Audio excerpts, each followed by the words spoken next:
Hello. Okay, so part 2 of a fragile mind. A fragile mind.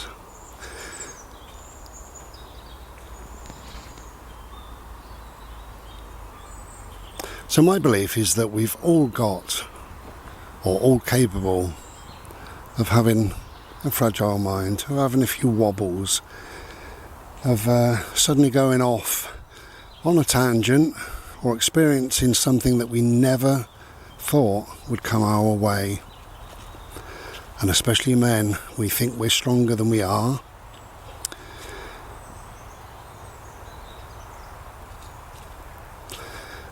We think things won't touch us.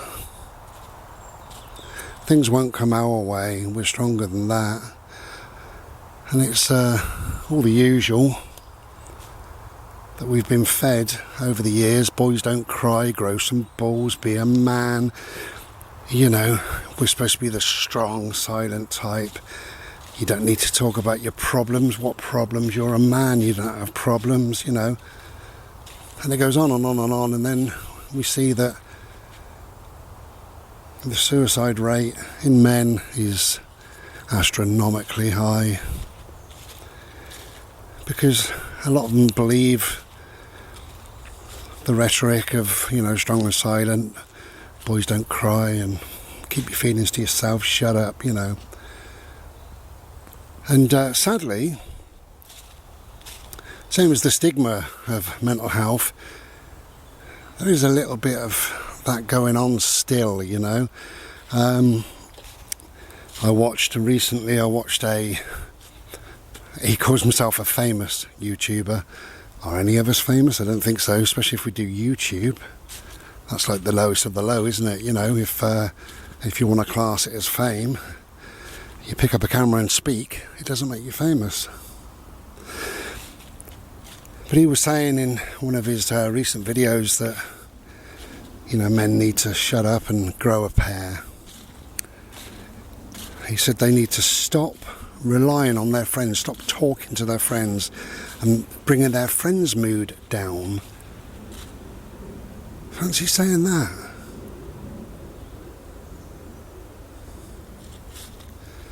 Unbelievable. Here we are, you know, 2022, and we've still got some people, hopefully not many, but some people with that sort of ridiculous attitude that can only do a lot of harm.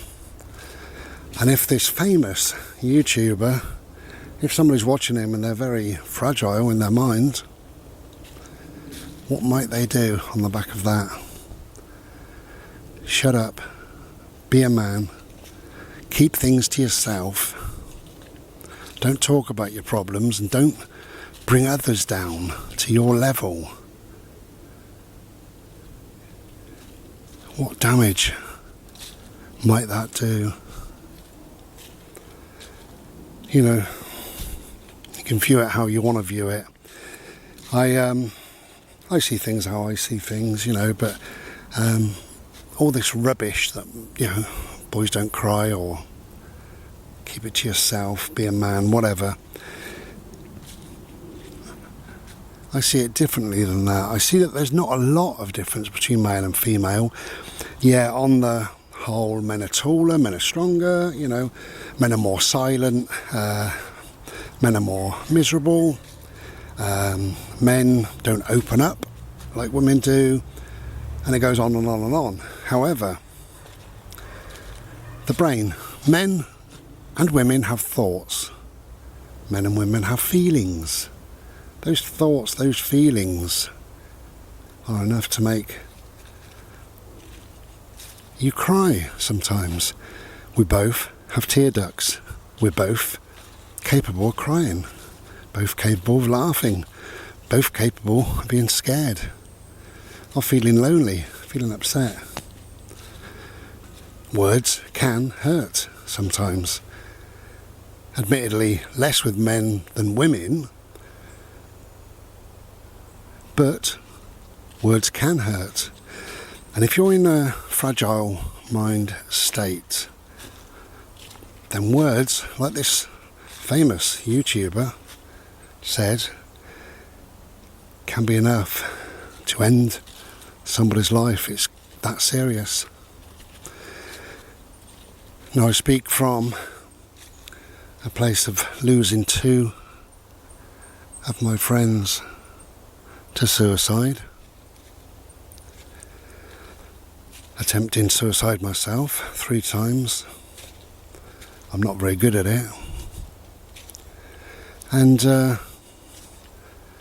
having a long-term mental illness, I think I understand a little bit about how things work, how the brain works, how men think, or how I think and feel, and what worries me, concerns me, upsets me.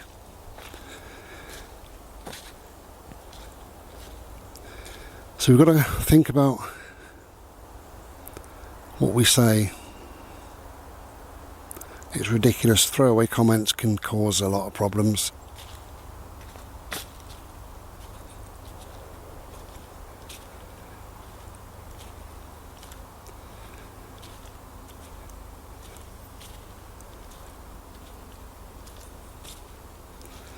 And if, of course, you are lucky enough never to have experienced any form of mental illness, or even loneliness, or hurt, anger, some form of depression,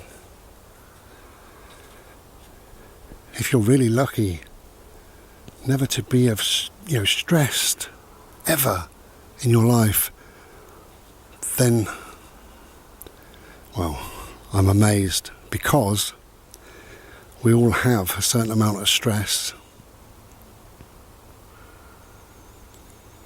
And if you believe that you've never had stress or anything in your life, or perhaps if you believe the old rhetoric, men are strong and men are silent and men are this and men are that and men are invincible and superhuman, if you believe that, just for a moment, I'm sorry to say this, but just for a moment, think about, imagine if your wife died, or your child. How might you act? How might you be? How might that affect you? If you've got a really, really important meeting coming up, perhaps you're going to lose your house. How might that affect you? Perhaps you go to the doctors or the hospital and you get diagnosed with something terrible. How might that impact on your life? Yeah, you're going to be stressed. Of course you are. You're going to be worried. You're going to be concerned. You might have a few tears. But what will help if you talk to people and say, I'm really concerned, this is happening, that's happening, I don't know what to do. Or even say, I don't normally talk about stuff, because I'm a man, I don't normally speak, but I've got to, I need your input, I need some help, some advice, how can anybody help you if they don't know what you're going through? Open up.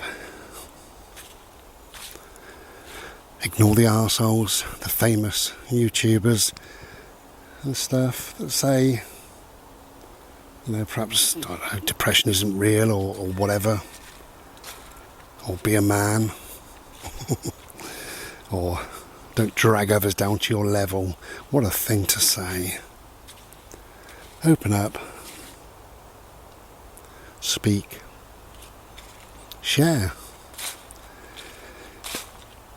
Because I guarantee, absolutely guarantee, that you, the person listening or watching this, you wouldn't turn your back on somebody. If somebody comes to you and says, look, I need a chat, I can't handle things at the moment, life's a struggle, I need some help, some advice, I just need a friend, I just need somebody to talk to, I guarantee you will be there for them. You won't turn your back. I guarantee that you're more decent than famous YouTubers, etc. Guarantee. Okay. So that's part 2 done.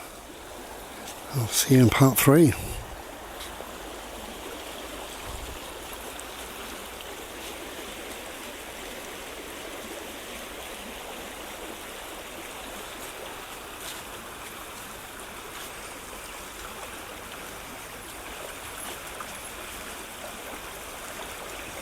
Open up.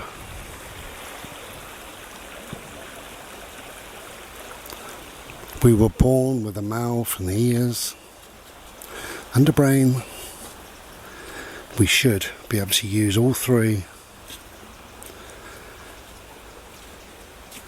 And as I say, if somebody comes to you and they say, I really need your help, you're not going to turn your back on them. And guess what? If you open up, say to your friends, I'm really not coping, they will not turn their backs on you. Take care then and be well.